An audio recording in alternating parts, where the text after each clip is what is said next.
யாராவது ஒருவர் எடுத்து வாசிங்கள். தாவீது எழுதின சங்கீதம் 68, தாவீது பாடின சங்கீதம் 68, 30வது வசனத்தை எல்லாரும் திருப்பிக் கொள்ளுங்க. சகோதரி அவங்க சத்தமாக வாசிப்பாங்க.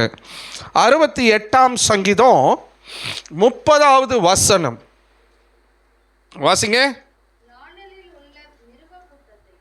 நாணலில் உள்ள மிருக கூட்டத்தையும்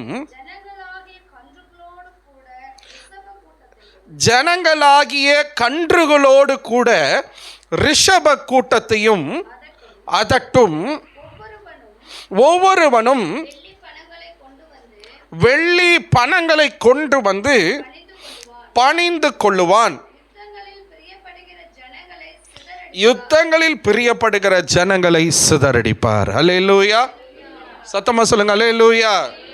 இங்க பாருங்க, நாணலில் உள்ள மிருக கூட்டத்தையும் ஜனங்களாகிய கன்றுகளோடும் கூட ரிஷப கூட்டத்தையும் அப்படின்னு அங்க ஒரு வார்த்தை வருகிறது. இந்த ரிஷப கூட்டம் என்னது அப்படின்னு சொல்லி எனக்குள்ள ஒரு கேள்வி வந்துச்சு. ரிஷபம், இந்த வார்த்தையை நீங்க எங்க கேள்விப்பட்டிருக்கிறீங்க? ராசி பலன்ல கேள்விப்பட்டிருப்பீங்க. ரிஷபம் டாரஸ் அப்படின்னு சொல்லுவாங்க. அப்படின்னா மாடுன்னு அர்த்தம். அவங்க ராசி பலன்லயும் அது மாடு தான். அதுக்கு சில விளக்கங்கள்லாம் அவங்க கொடுப்பாங்க. இப்போ நம்ம அதை பார்க்க போகிறது இல்லை, நம்ம சத்தியத்தை வேதத்தை நம்ம பார்ப்போம். ரிஷப கூட்டம், இந்த சங்கீதத்தில் தாவீது பாடும்போது ஜனங்களாகிய கன்றுகளோடும் கூட ரிஷப கூட்டத்தையும் அதட்டுவார் அல்லது அதட்டும் அப்படின்னு அந்த வார்த்தை வருகிறது. அப்போ இந்த ரிஷப கூட்டம் யார் என்ன அப்படின்னு சொல்லி நான் ஆண்டவரிடத்தில் கொஞ்சம் என்ன அப்படி யோசிக்க ஆரம்பித்தேன். அப்புறம் கொஞ்சம் எடுத்து தியானம் பண்ண ஆரம்பித்தேன். இன்னைக்கு உங்களோடு கூட என்னோடு கூட ஆண்டவர் பேச போகிற செய்தியின் தலைப்பு ரிஷப கூட்டம். அல்லேலூயா. நீங்கள் ஒருவேளை வாக்குத்தத்த வசனத்தை எதிர்பார்த்து வந்திருக்கலாம். நான் ரொம்ப நாளைக்கு முன்னாடியே சொல்லிட்டேன், இந்த வாக்குத்தத்தை செலக்ட் பண்ணி நம்ம மாதம் இருக்கிறதுலெல்லாம் அது ஒரு பாரம்பரியம், அதை நம்ம உடைக்கணும். புது மாதத்தில் புது வருஷத்தில் ஆண்டவர்கிட்ட நம்ம சொல்லி ஜெபிப்பது நல்லது, சரியா? ஆவியானவர் நமக்கு என்ன கற்றுக் கொடுக்குறாரோ அந்த சத்தியத்துக்கு நம்மளை விட்டு கொடுப்போம். ஆமீன் சொல்கிறீங்களா? நிச்சயமாக நம்முடைய கர்த்தருடைய வார்த்தைக்கு நம்மளை விட்டு கொடுக்கும்போது கர்த்தர் நம்மை ஆசீர்வதிப்பார். எத்தனை பேர் ஆமீன் சொல்கிறீங்க? ரிஷப கூட்டம், ரிஷப கூட்டம் என்பது அந்த கூட்டத்தை கொஞ்சம் விட்டுருவோம். இப்போ ரிஷபம் அப்படின்னு எடுத்துப்போம்.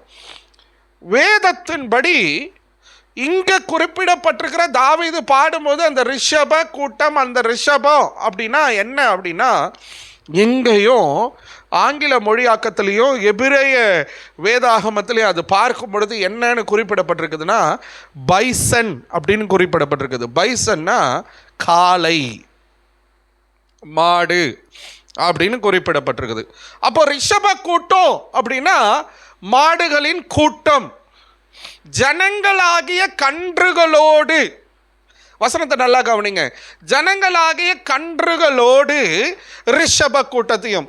கன்றுகள் எது கூட இருக்கும்? தாய் பசுவோடு காளை மாடோடு இருக்கும் இல்லையா? ஃபாதர் மதர் அண்ட் சைல்டு அப்படின்னு சொல்கிற ஒரு ஃபேமிலி மாதிரி. இந்த ரிஷப கூட்டம் அப்படின்றது மாடு, சரியா? அப்போது ஆண்டவர் எனக்கு என்ன கற்றுக் கொடுத்தாருன்னா, இந்த ரிஷப கூட்டம் ஏதோ அப்படி ஒரு காட்டு அல்லது வெறும் ஒரு மிருகத்துக்குரிய அடையாளமாய் அல்ல. ஏன் அதை அதட்ட சொல்கிறாரு? அந்த வசனத்தை நீங்கள் ஃபுல்லாக தியானம் பண்ணுங்க, பாருங்க. நாணலில் மறைந்திருக்கும் மிருக கூட்டத்தையும் ஜனங்களாகிய கன்றுகளோடு ரிஷப கூட்டத்தையும் அதட்டும்னு சொல்லிட்டு வசனத்தை எப்படி முடிக்கிறாரு பாருங்க தாவீது. ஒவ்வொருவனும் வெள்ளி பணங்களையும் கொண்டு வந்து பணிந்து கொள்ளுவான். யுத்தங்களில் பிரியப்படுகிற ஜனங்களை சிதறடிப்பார். அப்போ மாடுக்கும் மிருகத்திற்கும் வெள்ளி பணங்களை கொண்டு வந்து ஒவ்வொருவரும் பணிவான் என்பதற்கு என்ன சம்பந்தம் இருக்கு? யோசித்து பாருங்க, இல்லையா? நான் சொன்னேன் ரிஷபனா மாடு, கன்று இருக்குது. நாணலில் மறைந்திருக்கும் மிருகம், மிருகத்திற்கும் மாடு என்று சொல்லப்படுகிற கன்று சொல்லப்படுகிற அந்த மிருகத்திற்கும் வெள்ளி பணத்தை கொண்டு வந்து பணிவான் அப்படின்னு சொல்லுவதற்கு என்ன சம்பந்தம் இருக்குது அப்படின்னு நம்ம யோசித்து பார்க்க வேண்டிய கட்டாயத்துக்குள்ள இருக்கிறோம். இது வேத தியானம். ஆமேன் சொல்லுங்களேன். கர்த்தர் உங்களோடு கூட என்னோடு கூட பேசுவாராக. ஆமேன். அல்லேலூயா. இது ஏதோ லிட்ரலாக ஒரு மாடு அல்லது கன்று அல்லது ஒரு காளை என்பதை குறிக்கும்படியாக அல்ல, மனிதர்களை இந்த வார்த்தைகளால் ரிஷப கூட்டம், மாடுகளின் கூட்டம் என்று அடையாளப்படுத்துவதற்காக தாவீது அவதமாய் பாடியிருக்கிறார்.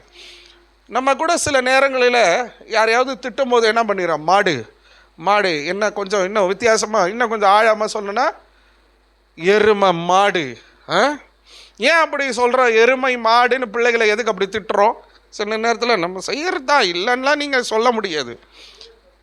எதுக்கு சொல்கிறோம்? அப்படியே இருக்கிறது. மழை அடித்தாலும் புயல் அடித்தாலும் அப்படியே சொர்ண கட்ட ஜென்மம் மாதிரி அப்படியே இருக்கும். இந்த எருமை மாட்டை பார்த்துருக்கிறீங்களா? என்ன பண்ணாலும் அது அசையாது, அப்படியே நின்றுட்டுருக்கும்.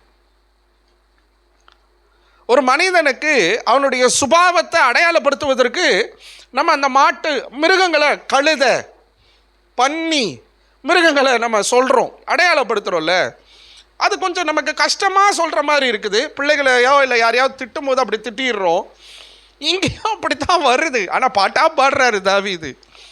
மிருக கூட்டத்தை, மாடுகளின் கூட்டத்தை, ரிஷப கூட்டத்தை அதட்டு அப்படின்னு சொல்லுகிறதற்கு என்ன காரணம் அப்படின்னா, மனிதர்களை இவ்விதமாக தாவீது அடையாளப்படுத்தி பாடுகிறார்.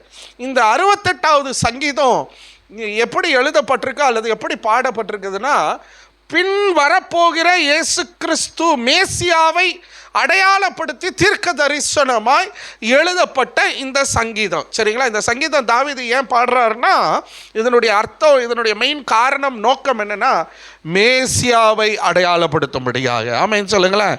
யார் மேசியா? இயேசு கிறிஸ்து வரப்போகிறார். சரியா? முதலாம் வருகையை குறித்து சங்கீதக்காரன் முன்னாடியே பாடுறாரு தாவீது. அப்போ மேசியாவை குறித்து பாடப்பட்ட எழுதப்பட்ட சங்கீதம். இப்போ மேசியாவாகிய கிறிஸ்து வரப்போகிறார். அவர் வந்து என்ன பண்ணுவார்? இந்த நாணலில் உள்ள மிருக கூட்டத்தையும் ஜனங்களாகிய கன்றுகளோடு இருக்கிற இந்த ரிஷப கூட்டமாகிய மாடுகளின் கூட்டத்தை அதட்டு அப்படின்னு. அப்படின்னா என்ன பண்ணுவார்? இந்த ரிஷப கூட்டத்தையும் மிருக கூட்டத்தையும் வரப்போகிற மேசியா அதட்டுவார். ஆமென். அல்லேலூயா. ஒரு வார்த்தைக்கு எவ்வளோ அர்த்தம் வருது பாருங்க. ஒரே ஒரு வார்த்தை, ரிஷப கூட்டம், அதட்டுவார் என்று தீர்க்க தரிசனமாய் தாவீது அங்கே பாடுகிறார். ஆமென். அல்லேலூயா. அல்லேலூயா. ஆமென். கீழே பாருங்க, எல்லாரும் வெள்ளி பணங்களை கொண்டு வந்து பணிவாங்க, யுத்தத்தை விரும்புகிறவர்கள் சிதறடிக்கப்படுவார்கள். ஆமென். அல்லேலூயா. ஆண்டவர் வந்துட்ட பிறகு யுத்தத்தை விரும்புகிறவங்க, சண்டை, சச்சரவு, பிரச்சனைகளை, போராட்டங்களை கொண்டு வருகிறவர்களை கர்த்தர் சிதறடிப்பார். ஏன் அப்படின்னா, ஆண்டவருக்கு சமாதானம் பண்ணுகிறவராய் தான் இருக்கிறார். நம்மளும் சமாதானம் பண்ணுகிறவர்களாய் தான் இருக்க வேண்டும் என்று தேவன் விரும்புகிறார். ஆமென் சொல்லுங்களேன். அல்லேலூயா. அவ்விதமாக தீர்க்க தரிசனமாக ஆண்டவரை குறித்து, மேசியாவை குறித்து சொல்லப்பட்ட ஒரு வசனம் தான் இந்த வசனம் பாட்டா பாடி இருக்கிறது. ரிஷப கூட்டம். சரி, நான் சொல்லிட்டேன் உங்களுக்கு, ரிஷப கூட்டம்னா மாடுகளின் கூட்டம். இது மனிதர்களை அடையாளப்படுத்தும்படியாக மேசியா வந்து இதை செய்வார், அதட்டுவார் மனிதர்களை. அப்போது அந்த இடத்துல அந்த மாடு, ரிஷப கூட்டம் மனிதர்களை சொல்லுவதற்கும் மேசியா வந்து அவர்களை அதட்டுவதற்கும் காரணம் என்ன? நான் சொல்கிறது புரியுதா உங்களுக்கு?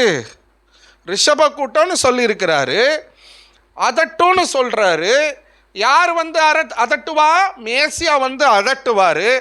ரிஷப கூட்டம்னா மாடுகளின் கூட்டம். அது யாரை அடையாளப்படுத்துது? மனிதர்களை அடையாளப்படுத்துது. அப்போது மேசியாவாகிய கிறிஸ்து வந்து இந்த மனிதர்களை அதட்டணும் அப்படின்னா இந்த ரிஷப கூட்டம் என்ன பண்ணியிருக்கணும்? ஏன் இவங்களுக்கு ரிஷப கூட்டம்னு பேர் வந்துச்சு அப்படின்றத நம்ம இன்னைக்கு தியானம் பண்ண போகிறோம். ஆமேன்னு சொல்லுங்களேன். அல்லேலூயா, அல்லேலூயா. இந்த காளைகளை நீங்கள் பார்த்துருக்கிறீங்க இல்லையா? ஜல்லிக்கட்டில் பார்க்குறீங்க.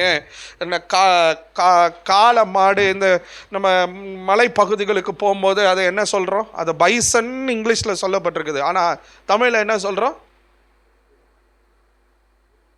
மேலே மலையிலலாம் சுற்றுதே பெருசா, காட்டு மாடா? காட்டு மாடா சொல்லுவோம்? இல்லை, வேற ஏதோ சொல்லுவோம். இல்லை, அது ஏதோ ஒன்று சொல்லுவோம். எனக்கு அந்த வார்த்தை டக்குன்னு ஞாபகம் வரல. அது எவ்வளோ பெருசாக இருக்கும் பார்த்துருக்கீங்களா? டன் கணக்கில் இருக்கும். அது பயங்கரமான வெயிட்டாக இருக்கும். நிறைய இப்போ கூட எங்கேயோ கேரளாவில் எங்கேயோ ஒரு ஹோட்டலுக்குள்ளே அந்த மாடு உள்ளே போயிட்டு எல்லாரும் ஹோட்டல்லேருந்து வெளியே அலறி அடித்து வந்தாங்க. அப்புறம் ஒரு யானை காரு, லாரி, ஆட்டோ, பைக்கெல்லாம் அடித்து தூக்கி ஒரு லாரி டிரைவரை சாகடிச்சிருச்சு. கேரளாவில் நிறைய நடக்குது. காட்டு மிருகங்களின் காரியங்கள் அதிகமாகி இப்போது வெயிலின் உஷ்ணத்தினால பாம்புகளினால 60 பேர் செத்து போயிட்டாங்களாம் கேரளாவில். இப்போது பாம்புகள் வெளியே வருகிறது. இந்த வெயிலின் உஷ்ணத்தினால பாம்புகள் அதிகமாகி வெளியே வருகிறது. போலீஸ் அதிகாரிகள் மார்ச் பாஸ் பண்ணிட்டு இருக்கிறாங்க, பரேட் பண்ணிட்டு இருக்கிறாங்க. அங்கே உள்ள பாம்பு வந்துருச்சு. பரேடு பண்ணிட்டு இருந்தவங்க ஒரு குரூப்பாக நின்று கிரவுண்டில் பரேட் பண்ணிட்டு இருக்கிறாங்க. அவங்க பாம்பு உள்ளே வருது, ஓடுறாங்க போலீஸ்காரங்க எல்லாம், ட்ரைனிங் எடுக்கிறவங்க. நம்ம நிறைய பார்க்குறோம். இப்போது இந்த மாடுகளின் கூட்டம் அப்படின்றது ஆவிக்குரிய அடையாளத்தில் என்ன அப்படின்னா, அந்த காலத்தில் பழைய ஏற்பாட்டின் நாட்களில் சிலர் ரொம்ப மிகுதியாய் அல்லது ஒரு காளை மாடை போல அவர்கள் சில ராஜாக்கள் தங்களை அவர்கள் நினைத்து கொண்டு அவ்விதமாக செயல்படுகிறவர்களாக இருந்தார்கள். சில ராஜாக்களும் சில அதிகாரிகளும் சில மனிதர்களும். நான் சிலரை நான் உங்களுக்கு கீழே குறிப்பிட்டு காட்டுறேன். சிலர்லாம் பார்த்தீங்கன்னா பயங்கரம், ஒரு பதவி வந்த உடனே ராஜாவாயிட்டேன் அப்படின்னு சொல்லி என்ன வரும்? பெருமை வரும். என்ன வரும்? அகந்தை வரும். என்ன வரும்? நான் எவ்வளோ பெரிய ராஜா தெரியுமா? நான் எத்தனை நாடுகளை பிடிச்சிருக்கிறேன் தெரியுமா? நான் எவ்வளோ வலிமையுள்ள ராஜா தெரியுமா? அப்படின்னு கர்வம் கொண்டு இருக்கிற மனிதர்களை அடையாளப்படுத்தவே இந்த ரிஷப கூட்டம் என்று அங்கே குறிப்பிடப்பட்டிருக்கிறது.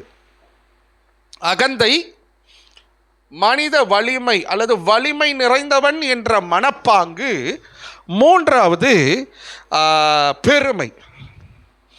இது மூணும் அந்த நாட்களில் சில ராஜாக்களுக்கும் சில அதிகாரிகளுக்கும் சில மனிதர்களுக்கும் இருந்தது. இப்போ தாவீதுனுடைய நாட்களில் அவன் அதை பார்த்தான். சவுலை பார்த்தான், கோலியாத்தை பார்த்தா. நான் கீழே வரேன், அதெல்லாம் உங்களுக்கு எடுத்துக்காட்ட நான் சொல்ல போகிறேன். இவர்கள் எல்லாம் எப்படி இருந்தாங்க? தாங்கள் தான், என்னால் தான் எல்லாம் நடந்தது அப்படின்னு பெருமை கொண்டாங்க, அகந்தை கொண்டாங்க. தங்களுக்கு இருக்கிற காரியங்கள், நான் இத்தனை நாடுகளை பிடித்து வைத்திருக்கிறேன் என்று பெருமை கொண்டார்கள். மூன்றாவது, நான் தான் வலிமையுள்ள ஒரு மனிதன் என்று சொல்லி அவ்விதமான மனப்பாங்கு, ஒரு இருதயம் கொண்டவர்களாக இருந்தார்கள். அவர்களை இயேசு கிறிஸ்து மேசியா அதட்டுவார். இப்போ என்ன சொல்ல வரீங்க பாஸ்டர் அப்படின்னு நீங்கள் யோசிக்காதீங்க. நமக்குள்ளே சில விஷயங்கள் இப்படிப்பட்ட மிருக குணம் அப்படின்னு சொல்கிறாங்க பார்த்தீங்களா? சில நேரங்களில் நம்ம அறியாமலே நமக்குள்ளே என்ன பண்ணிடுது?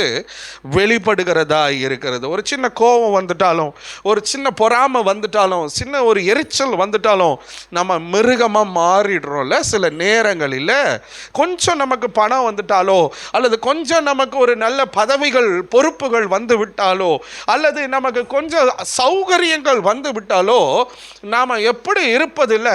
நமக்குள்ள ஒரு நாள் என்ன ஆயிடக்கூடாது? அகந்தை வந்து விடக்கூடாது. நம்ம ஒன்று பார்ப்போமா? அல்லேலூயா, கர்த்தர் நாம மகிமைப்படட்டும்.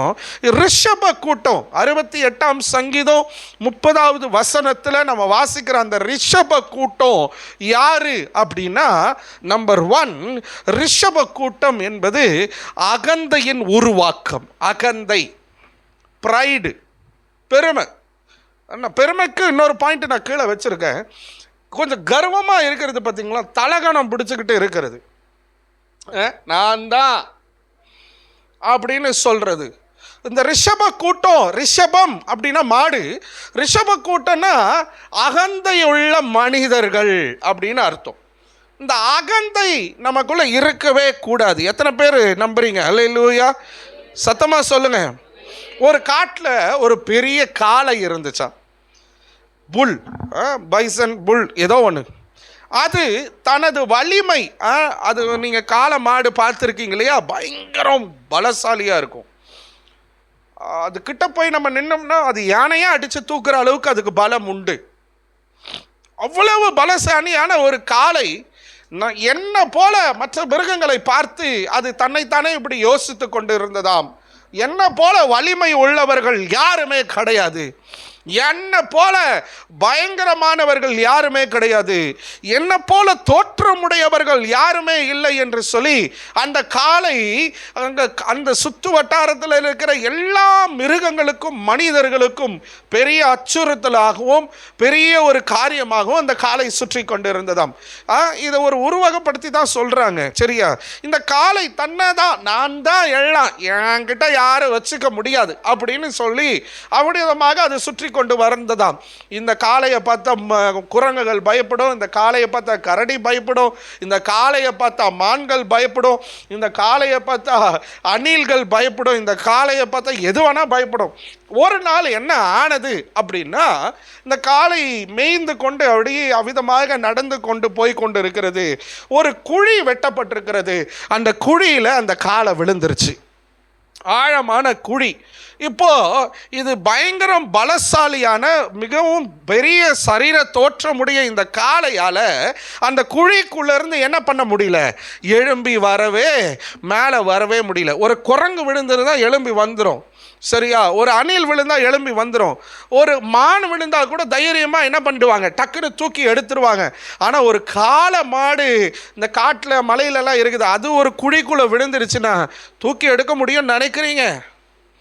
2 கிரேன் 3 கிரேன் வரணும் இல்லையா? அது யாரை போய் கட்டுறது? கீழே கயிறு கட்டி தூக்கி எடுக்கிறது யாரு? யோசித்து பார்த்தீங்களா? கிரேன் வந்துருச்சு, கீழே போய் அதை கயிறு போட்டு அதை ரோப்பை போட்டு கட்டி அப்புறம் லிஃப்ட் பண்ணால் தானே அது மேலே வரும். கீழே போய் மனிதன் செய்ய முடியுமா?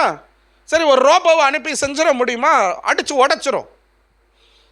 காளையை காப்பாற்றுறதுக்கு வழியே இல்லை. அப்போ தான் அந்த காளை யோசிச்சு தான், நான் இவ்வளோ நாளாக எவ்வளோ அகந்தை உள்ளவரா இருந்திருக்கிறேன், எவ்வளோ அகந்தை, என் வலிமையை நினச்சி நான் எவ்வளவு அகந்தை உள்ளவளாக இருந்திருக்கிறேன் அப்படின்னு சொல்லி அந்த காளை மிகவும் வருத்தப்பட்டு அதே குழியில் அது ஒன்றும் இல்லாமல் போனதாம்.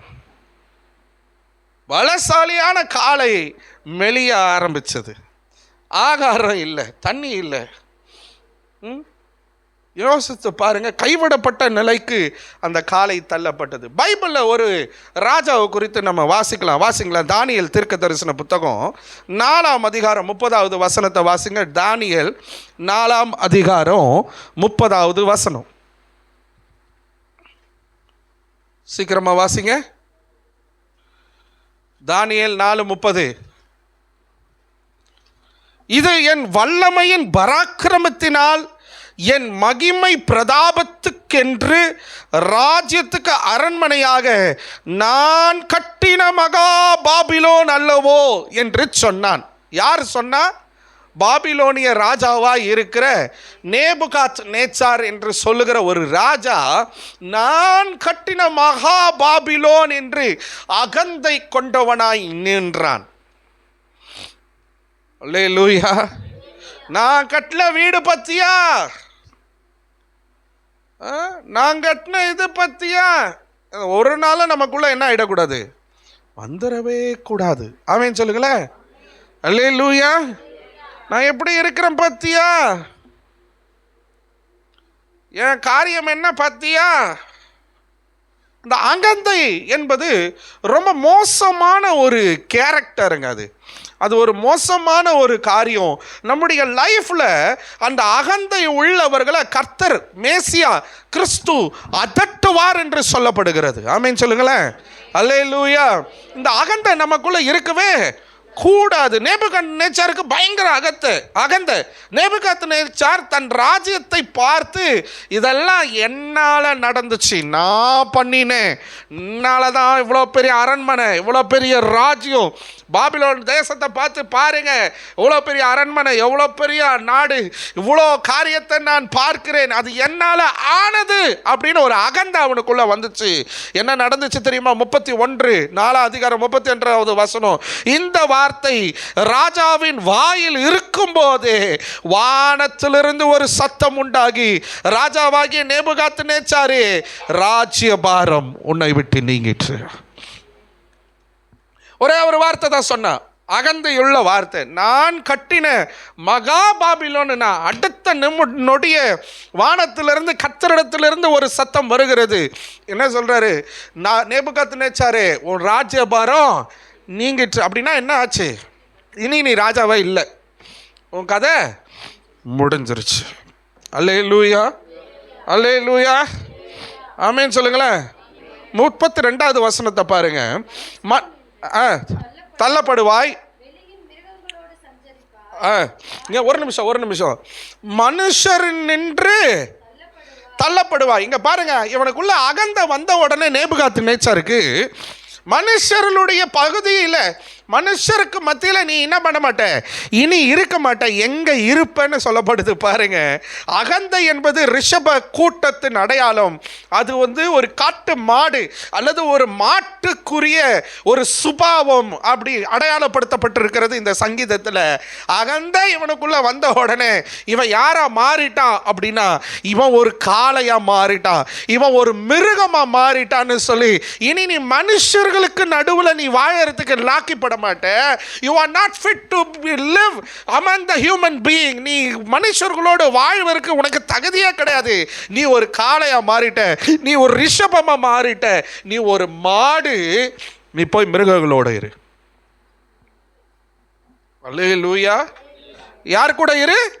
மிருகங்களோடு இரு. அங்க பாருங்களேன், மிருகங்களோட சஞ்சரிப்பாய், மாடுகளைப் போல புல் மேய்வாய்.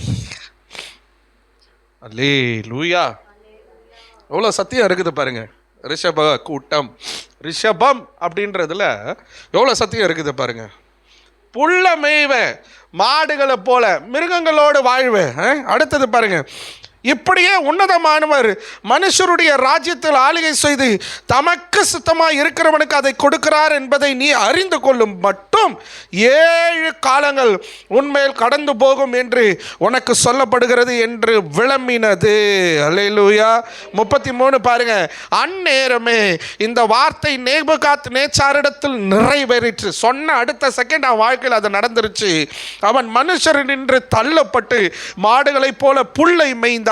அவனுடைய தலைமயிர் கழுகுகளைப் போல, கழுகுகளுடைய இறகுகளைப் போலவும், அவனுடைய நகங்கள் பட்சிகளுடைய நகங்களைப் போலவும் வளரும் மட்டும் அவன் சரீரம் ஆகாயத்து பனியிலே நனைந்தது. அல்லேலூயா. அகந்தை வெரி டேஞ்சரஸ். ரிஷபம் அப்படின்னா அகந்தன்னு அர்த்தம். உனக்குள்ள எந்த சூழ்நிலையிலையும் நமக்குள்ள என்ன ஆகிடக்கூடாது, நமக்கு இருக்கிறத நினைச்சு நம்ம என்ன பற்றக்கூடாது, நமக்குள்ள அகந்த வந்துடவே கூடாது. ஆமேன்னு சொல்றீங்களா? அல்லேலூயா. நமக்குள்ள வந்துடவே கூடாது. நமக்கு கொடுக்கிறது எல்லாமே கர்த்தர். ஆமேன்னு சொல்லுங்க. அல்லேலூயா, அல்லேலூயா.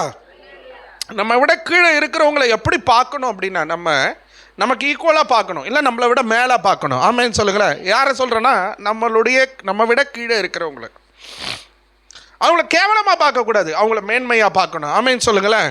அதே சமயம் நம்மளை விட மேலே இருக்கிறவங்கள பார்த்து பொறாமப்படவும் வேண்டாம், ஆதங்கப்படவும் வேண்டாம். கர்த்தர் அவங்கள ஆசீர்வதிச்சிருக்கிறார், என்னையும் ஆசீர்வதிப்பார். நமக்குள்ள அகந்த இருக்கவே கூடாது, கூடாது, கூடாது. நேபுகாத்நேச்சாருக்கு ஒரு அகந்த வந்துச்சு. கர்த்தர் அப்பவே அவனை அடிச்சாரு. அவன் மாடுகளுக்கு மேய்கிறது போல புல்ல மேய்ந்தான். அவன் எவ்விதமாய் காணப்பட்டான்?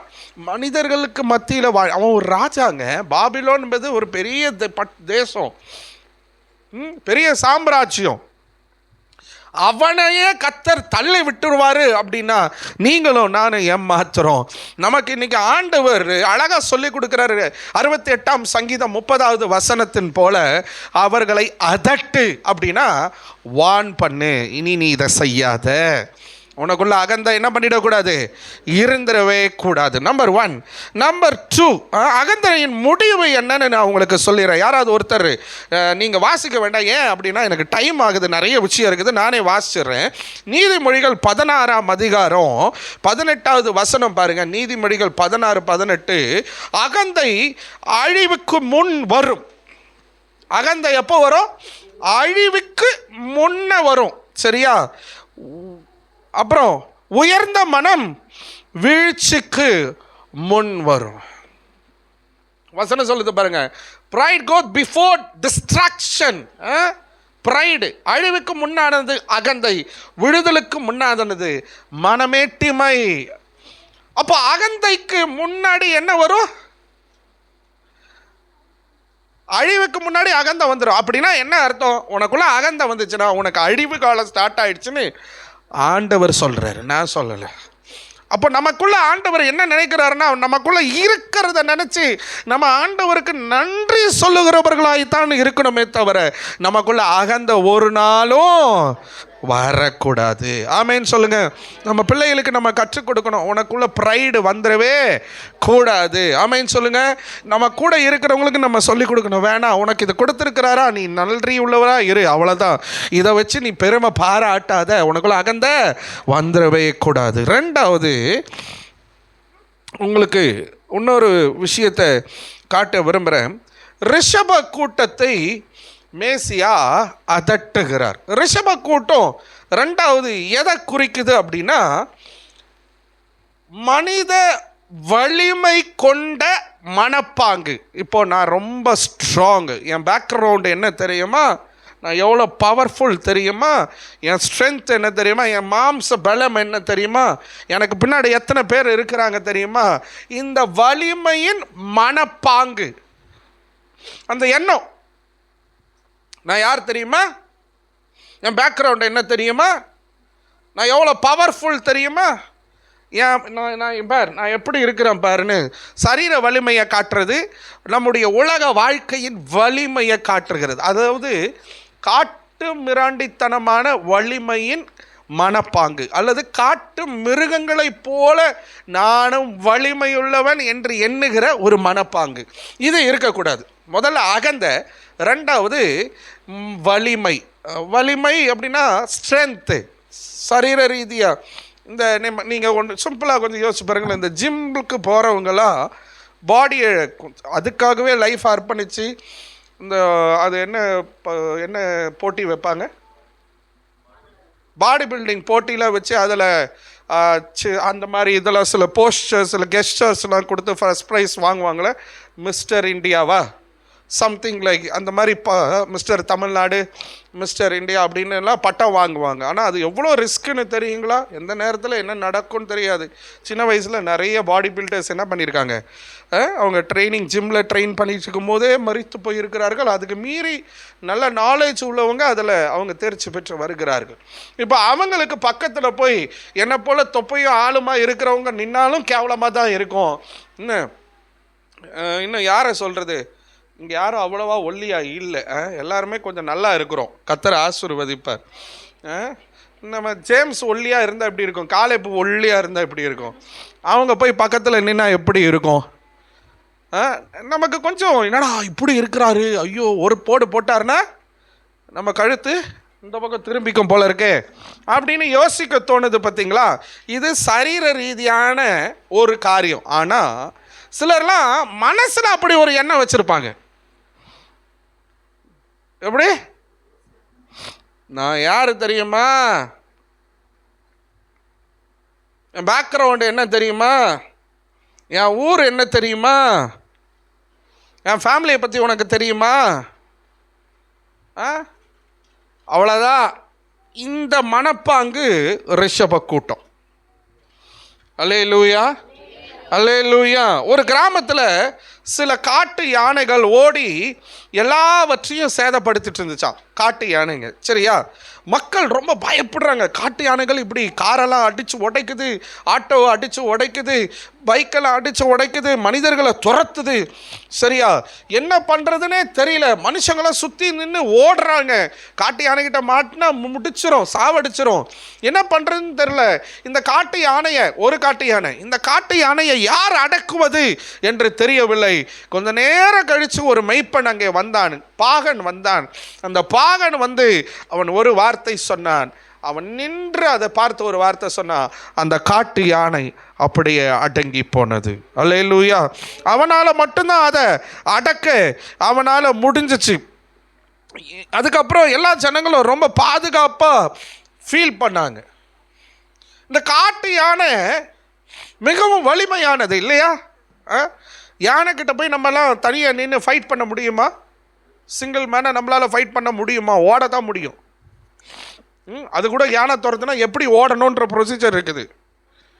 மேட்டில் ஓடக்கூடாது, இறக்கத்தில் ஓடணும், ஜிக்ஸாக்காக ஓடணும். இதெல்லாம் தெரியுமா உங்களுக்கு? தெரியாதா?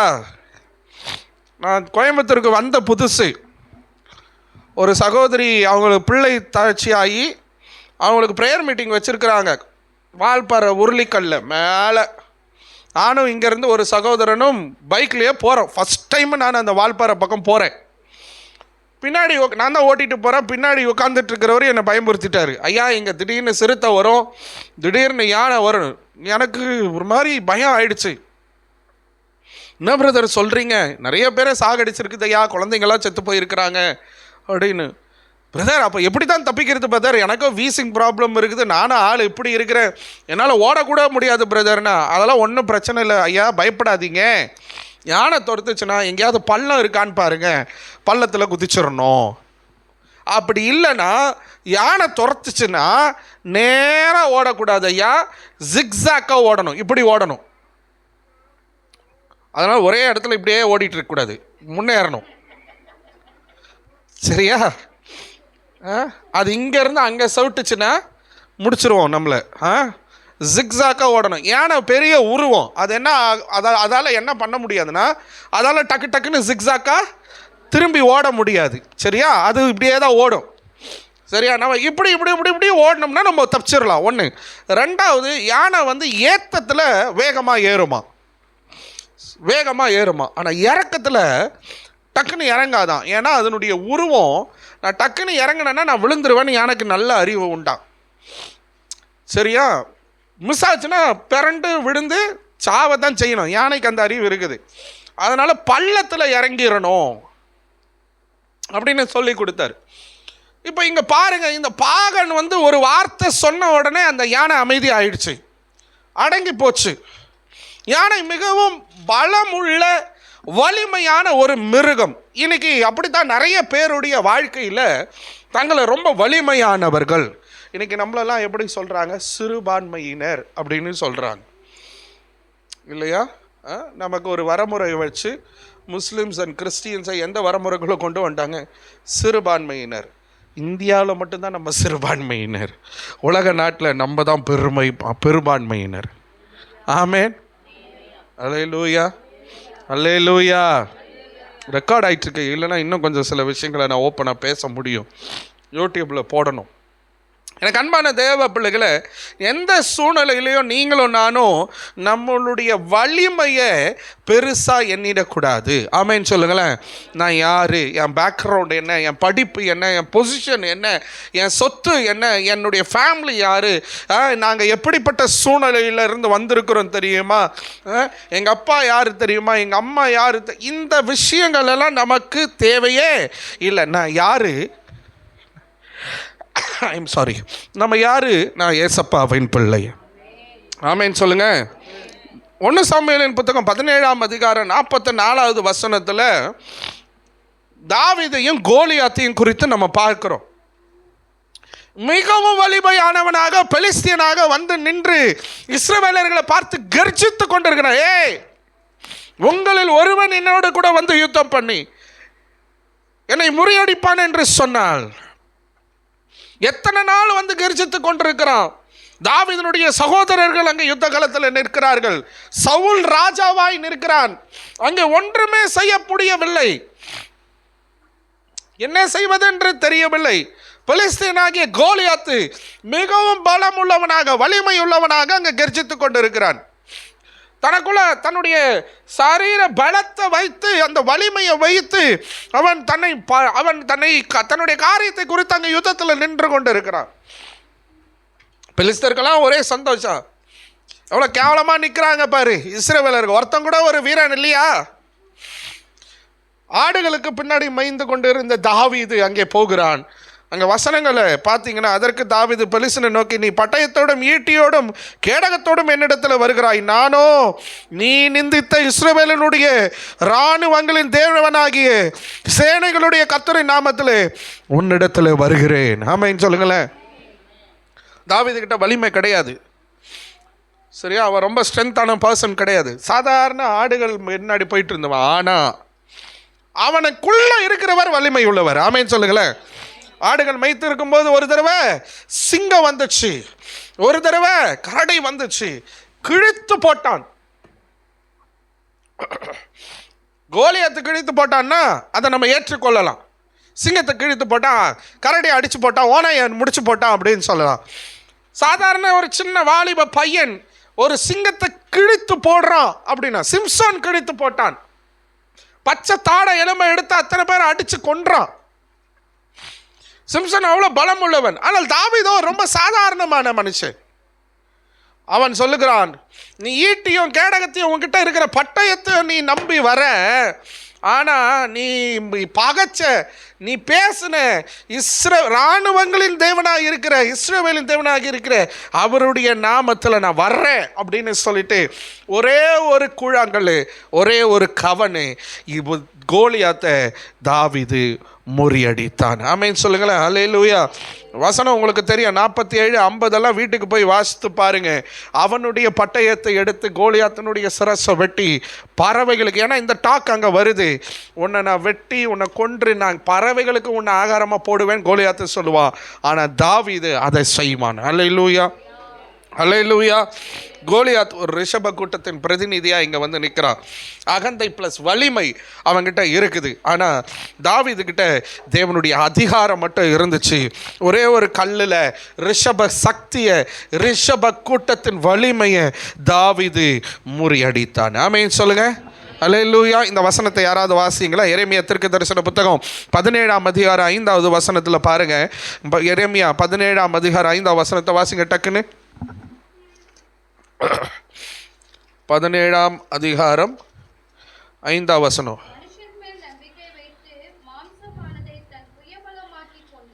மனுஷன் மேல் நம்பிக்கை வைத்து மாம்சமானதை தன் புயபலமாக்கிக் கொண்டு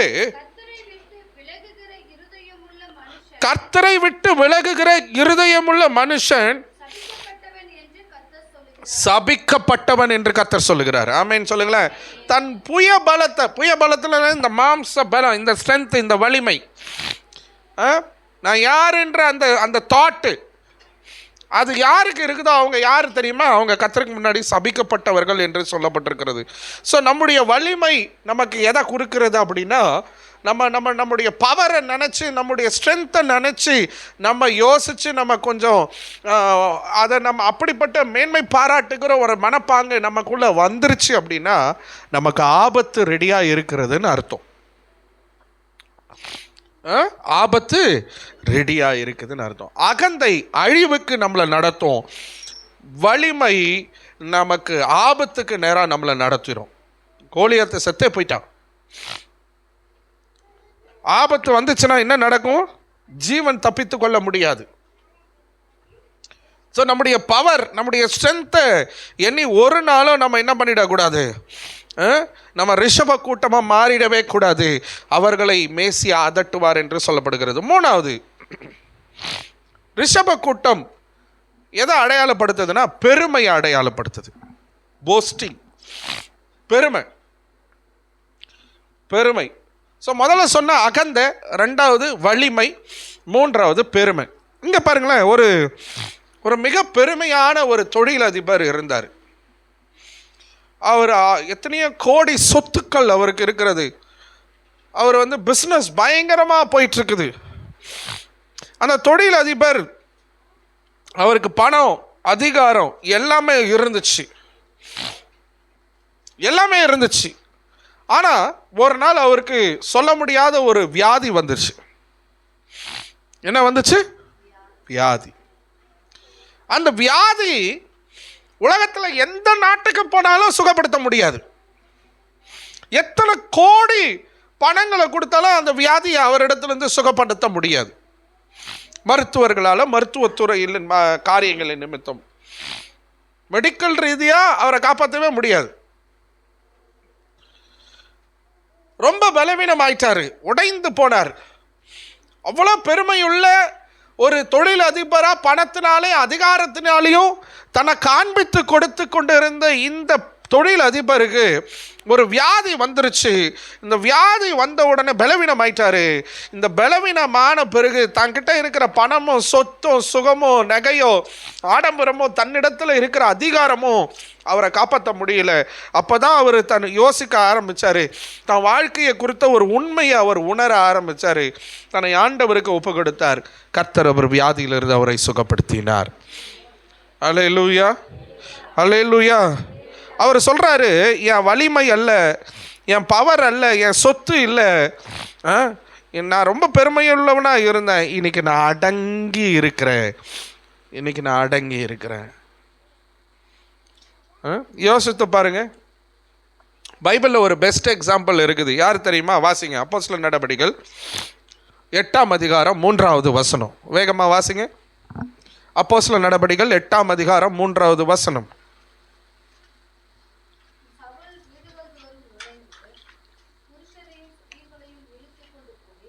சவுல் வீடுகள் தோறும் நுழைந்து புருஷரையும் ஸ்திரீகளையும் இழுத்து கொண்டு போய் காவலில் போடுவித்து சபையை பாழாக்கி கொண்டிருந்தான். இந்த சவுல் யார் அப்படின்னா, பவுலாய் மாறின ஒரு அப்போஸ்தலர். இவர் சவுலாய் இருக்கும்போது, ஒரு யூதனாய் இருக்கும் பொழுது கிறிஸ்தவர்களை பகைத்து கொண்டிருந்த ஒரு மனிதன். நல்ல செல்வம் உள்ளவர், பதவி உடையவர், நல்ல ஒரு ஆடம்பரமான, ஆக்சுவலி இவருடைய ஃபேமிலி பேக்ரவுண்டை பற்றி சொல்லப்பட்டிருக்கிறது. இவங்களுடைய தாய் தகப்பன், இவங்க ஃபேமிலி செல்வத்திலையும் உயர்ந்தவர்கள், பக்தியிலையும் உயர்ந்தவர்கள். செல்வத்திலையும் உயர்ந்தவர்கள், பக்தியிலையும் உயர்ந்தவங்க. ஸோ பணக்காரம், பணம், அதிகாரம் இருந்துச்சு சவுல்கிட்ட. ரெண்டாவது பக்தி வைராக்கியமும் அதிகமாக இருந்துச்சு. அதனால தான் கிறிஸ்துவை ஏற்றுக்கொண்டவர்களுக்கு அவங்கள பார்த்து அவரால் தாங்கிக் கொள்ளவே முடியல. என்ன பண்ணுறாரு? வீடுகள் தோறும் நுழைந்து. யார் அதிகாரம் கொடுத்தது இவருக்கு? ஒவ்வொரு வீட்டுக்குள்ளே போகிறதுக்கு யார் இவருக்கு அதிகாரம் கொடுத்தது? யோசித்து பாருங்க. எவ்வளோ அதிகாரம் உள்ளவராக இருந்திருக்கிறார், எவ்வளோ செல்வம் உள்ளவராக இருந்திருக்கிறார். ஒவ்வொரு வீட்டுக்குள்ளேயும் போய் புருஷரையும் ஸ்திரீகளையும், அந்த மனிதர்களையும் இழுத்து கொண்டு போய், ஏங்க ஒருத்தர் வீட்டுக்குள்ளே போய் அவங்க 2 பேரையும் தரன்னு இழுத்துட்டு வர்றதுக்கு நமக்கு உரிமை இருக்குதா? நான் முதல்ல சொல்கிறேன், நம்ம ஒருத்தருடைய வீட்டுக்கு நம்ம உள்ளே போகிறதுக்கு நமக்கு உரிமை இருக்குதா? சவுல் போயிருக்கிறாரு, ஒவ்வொரு வீட்டுக்கும் போயிருக்கிறாரு. இழுத்து கொண்டு வந்து காவலில் போடுவித்து சபையை பாழாக்கி கொண்டு இருந்த சவுல். பெருமை, நான் யாரு? நான் ஒரு எபிராயன். நான் யாரு? நான் ஒரு யூதன். நான் யாரு? நான் யெகோவா தேவனை ஆராதிக்கிறவன். நான் யாரு? இன்னாருடைய குடும்பம். எனக்குள்ள ஒரு பெருமை இருந்துச்சு. 9ஆம் அதிகாரம் 1ஆம் வசனம் பாருங்க. அப்போஸ்தலர் நடபடிகள் 9ஆம் அதிகாரம் 1ஆம் வசனம். சவுல் என்பவன் இன்னும் கர்த்தருடைய சீஷரை பயமுறுத்தி கொலை செய்யும்படி சீரி பிரதான ஆசாரியரிடத்துக்கு போய் அப்படின்னு சொல்லப்பட்டிருக்கு. சீஷர்களை பயமுறுத்துறான், கொலை மிரட்டல் விடுறாரு, சீறி பாய்கிறவராக இருக்கிறார். எவ்வளவு எரிச்சல் பாருங்க, எவ்வளவு கோபம் பாருங்க. இது எப்படி வந்துச்சுன்னா, தனக்குள்ள ஒரு பெருமை, நான் யார் தெரியுமா? அப்படி இருந்த சவுலை ஆண்டவர் தமஸ்கு வீதியில சந்திக்கிறார். திடீரென்று வானத்திலிருந்து ஒரு வெளிச்சம் வருகிறது, கண்கள் மறைக்கப்படுகிறது, சத்தம் மட்டும் கேட்குது. யாருன்னு கேட்கிறார்? நீ நிந்தித்த இயேசு நீ துன்பப்படுத்தின இயேசு நான் தான்ப்பா, நான் பேசுகிறேன் அப்படின்னு. அப்போ தான் சவுலுக்கு ஒரு உணர்வு வருது, மேசியா இயேசு கிறிஸ்து உண்மையான தெய்வம், ஆண்டவர் அப்படின்னு சொல்லி உடனே தன் வாழ்க்கையை ஆண்டவருக்கு அர்ப்பணித்தார். ஆமேன்னு சொல்லுங்களேன். அல்லேலூயா, அல்லேலூயா.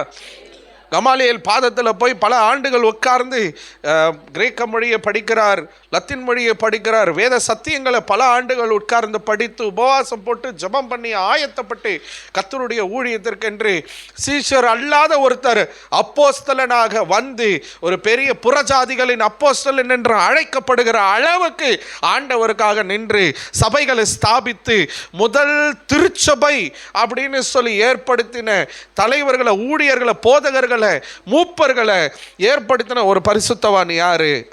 அப்போஸ்தலனாகிய பவுல். அவருடைய மரணம் எப்படி இருந்தது தெரியுமா? சிரசேதம் பண்ணப்பட்டு செத்து போனார், இரத்த சாட்சியாய் மரித்தார். சவுலுக்குள்ள என்ன இருந்துச்சு அப்படின்னு சொன்னா பெருமை இருந்துச்சு. இந்த பெருமை அவரை ரொம்ப மோசமான நிலைக்கு தள்ளப்பட்டது. சபையை பகைச்சா ஆண்டவர் சும்மா விடவே மாட்டார். ஆனா கர்த்தர் என்ன பண்ணாரு? அதட்டினாரு. அடிச்சாரா சவுல? தமஸ்கு வீதியில் ஒரு அதட்டினார் ஆண்டவர் இயேசு கிறிஸ்து. ஒரு அடிச்சாரு, அங்கே தன்னை ஒப்பு கொடுத்தாரு. அதுக்கப்புறம் ஆண்டவர் அந்த சவுலை பவுல் என்று மாற்றினார். இன்னைக்கும் நம்ம ஆண்டவருடைய பிள்ளைய அவரை நம்ம யோசித்து அவரை குறித்த சத்தியங்கள், நிருபங்களை வாசிக்கும் போது அவ்வளவு நமக்கு ஆவிக்குரிய பாடங்களாக இருக்கிறது. ஸோ ரிஷப கூட்டம் ஒன்று அகந்தை உள்ளவர்களை காண்பித்து கொடுக்கிறது, அது அழிவுக்கு நேராய் நடத்துகிறது. ரிஷப கூட்டம் அது நேபுகத்நேச்சார். இரண்டாவது ரிஷப கூட்டம் வலிமையை காண்பித்து, சரீர வலிமையும் தனக்கு பின்னான வலிமையையும் காண்பித்து கொடுக்கிறதா இருக்கிறது. அது எங்கே கொண்டு போகுதுன்னா அது யாரை காண்பிக்கிறது? கோலியாத்தை காண்பிக்கிறது. அது ஆபத்தை குறிக்கிறதா இருக்கிறது. மூன்றாவது ரிஷப கூட்டம் பெருமையை அடையாளப்படுத்துகிறது. இந்த பெருமை கடைசியில் என்னவா மாறுது? தன்னை ஒப்பு கொடுத்த சவுலு, அவர் தன்னை ஒப்பு கொடுத்ததுனால அங்கே தப்பிச்சிட்டாரு. அவர் தேவனுடைய சேவகனாய் மாறிவிட்டார். அல்லேலூயா. நீதிமொழிகள் 8:13 ஆண்டவர் என்ன தேவன், வாசிங்க நீதிமொழிகள் 8:13.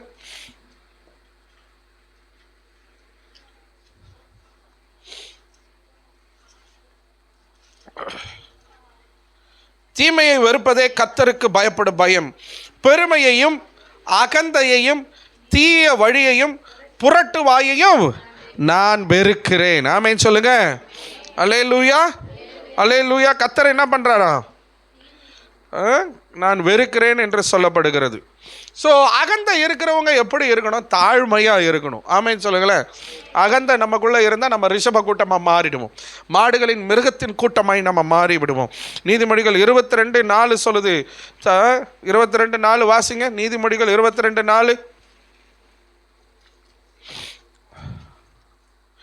தாழ்மைக்கும் கர்த்தருக்கு பயப்படுதலுக்கும் வரும் பலன் ஐஸ்வர்யமும் மகிமையும் ஜீவனுமாம். நமக்குள்ள அகந்தை இல்லாமல் இருந்து நம்ம தாழ்மையாக இருந்துட்டோம்னா நமக்கு என்ன வரும்? ஐஸ்வர்யம் வரும். என்ன வரும்? மகிமையும் ஜீவனும் வரும். நம்ம வாழ்வோம், நல்லா வாழ்வோம், ஆசீர்வாதமாக வாழ்வோம், நமக்கு செல்வம் வரும். ஆமென் சொல்லுங்க. அல்லேலூயா. நம்ம ரிஷப கூட்டமாக இல்லை, நம்ம தேவனுடைய பிள்ளைகளாக இருக்கணும். அகந்தை நமக்குள்ளே இருக்கக்கூடாது. அல்லேலூயா. அப்போ நான் எப்படி இருக்கணும்? தாழ்மையாக இருக்கணும். ஸோ அகந்தையை நம்ம அழிச்சிட்டோம் அப்படின்னு சொன்னால், நமக்குள்ள இருக்கிற அகந்தையை நம்ம விட்டுட்டோம் அப்படின்னு சொன்னால் ஆசீர்வாதமும் நல்ல வாழ்வும் மேன்மையும் மரியாதையும் நமக்கு உண்டாகும். ரெண்டாவது 1 பேதுரு 5:6 வாசிங்க. 1 பேதுரு 5:6.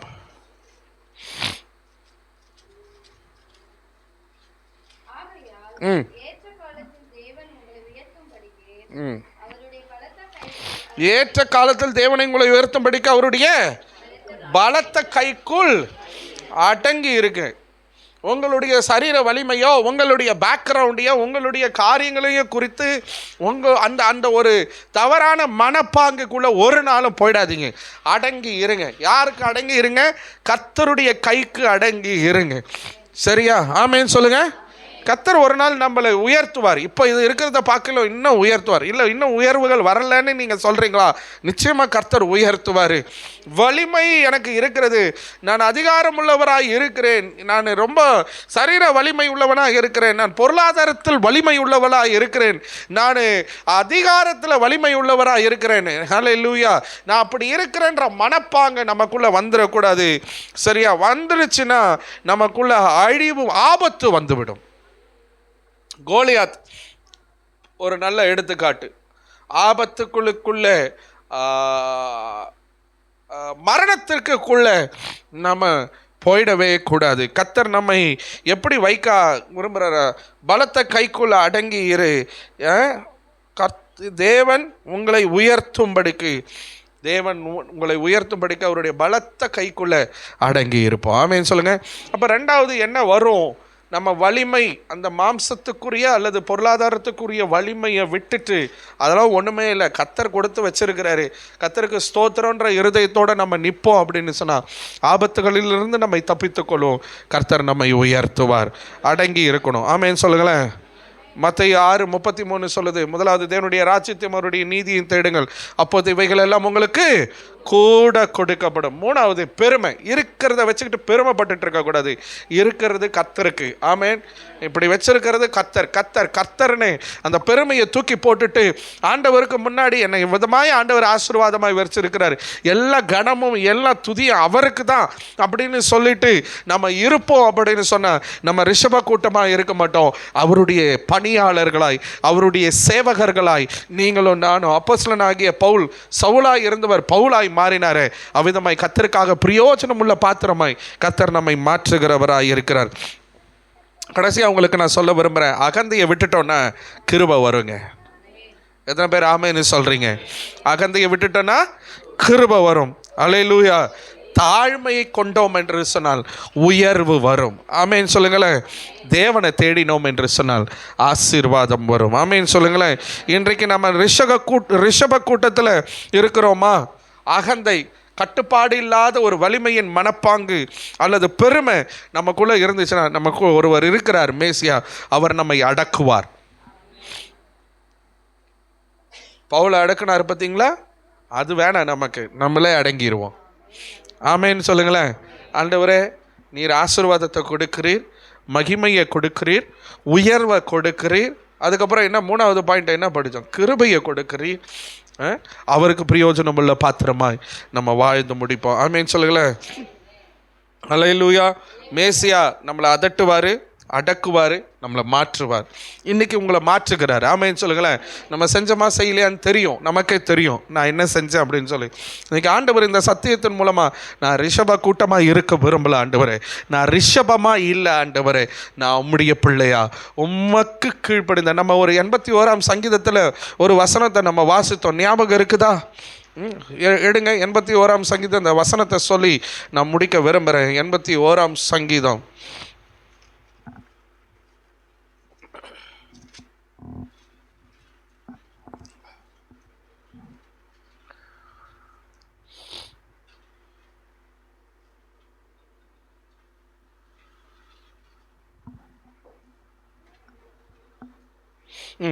பதினைந்தாவது வசனம் பாருங்க.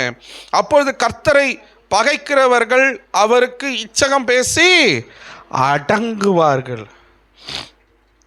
கர்த்தரை பகைச்சு கர்த்தருக்கு பிரியம் இல்லாமல் அகந்த பெருமை வலிமை இதையெல்லாம் மனதில் வச்சுட்டு வாழ்ந்துட்டு இருப்போன்னா கர்த்தரை என்ன பண்ணிடுவார்? அடக்கிடுவார். உச்சிதமான கோதுமையினால் அவருக்கு பிரியமாய் அவருடைய வார்த்தையை கேட்டு அவருக்கு பிரயோஜனமுள்ள பாத்திரங்களாக தங்களை ஒப்பு கொடுக்கிறவர்களுக்கு உச்சிதமான கோதுமையை கொண்டு அவர்களை போஷிப்பார், கண்மலை தேனினால் அவரை திருப்தி ஆக்குவார். ஆமேன்னு சொல்லுங்களேன். நீங்கள் எல்லாரும் இப்போது 68வது சங்கீதம் அந்த 30வது வசனத்தை எடுங்க.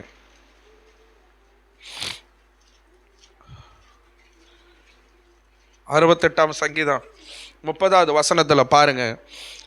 நாணலில் உள்ள மிருக கூட்டத்தையும் ஜனங்களாகிய கன்றுகளோடு கூட ரிஷப கூட்டத்தையும் அதட்டும், ஒவ்வொருவனும் வெள்ளி பணங்களை கொண்டு வந்து பணிந்து கொள்வார். இப்போ இந்த ரிஷப கூட்டத்தை இருக்கிறவரை கர்த்தர் என்ன பண்ணுவார்? அதட்டுவார், அடக்குவார். அடக்கிட்டா என்ன பண்ணுவாங்க? ஆண்டவருக்கு கொண்டு வந்து வெள்ளி பணத்தை கொடுப்பாங்க. ஸோ நமக்கு ஆண்டவர் எப்படி இன்னைக்கு நமக்கு அது நமக்கு சொல்லி கொடுத்துருக்கிறாரு அப்படின்னு சொன்னால், நமக்குள்ள எந்த சூழ்நிலையிலும் அகந்தையும் வலிமையும் பெருமையும் வந்துடக்கூடாது. ஆண்டவருடைய பிள்ளையாக இருக்கணும். ஆமேன்னு சொல்லுங்களேன். தேவனுடைய சமூகத்தில் அவருக்கு பிரியமான பாத்திரமாக, அவருக்கு ஏற்ற உகந்த காணிக்கையாக நம்மை ஒப்பு கொடுக்கணும். ஆமேன்னு சொல்லுங்கள். என்ன நான் ஒப்பு கொடுக்குறேன். ஆமேன்னு சொல்லுங்கள். அதுக்கப்புறம் அந்த வசனத்தின் முடிவு காரியத்தை பாருங்கள். யுத்தங்களில் பிரியப்படுகிற ஜனங்களை சிதறடிப்பார். இல்லை, நான் அப்படி தான் இருக்க போகிறேன், நான் இன்னும் இப்படி தான் இருப்பேன் அப்படின்னு சொல்கிறவங்களுக்கு ஒரு சிதறடிக்கப்படுதல் வரும். நீங்களும் நானும் அந்த கூட்டத்தில் இல்லை. நம்ம ஆண்டவருடைய மந்தையாக இருக்கிறோம். அல்லேலூயா. நம்ம மாடுகளின் கூட்டம் அல்ல, நம்ம ரிஷப கூட்டம் அல்ல.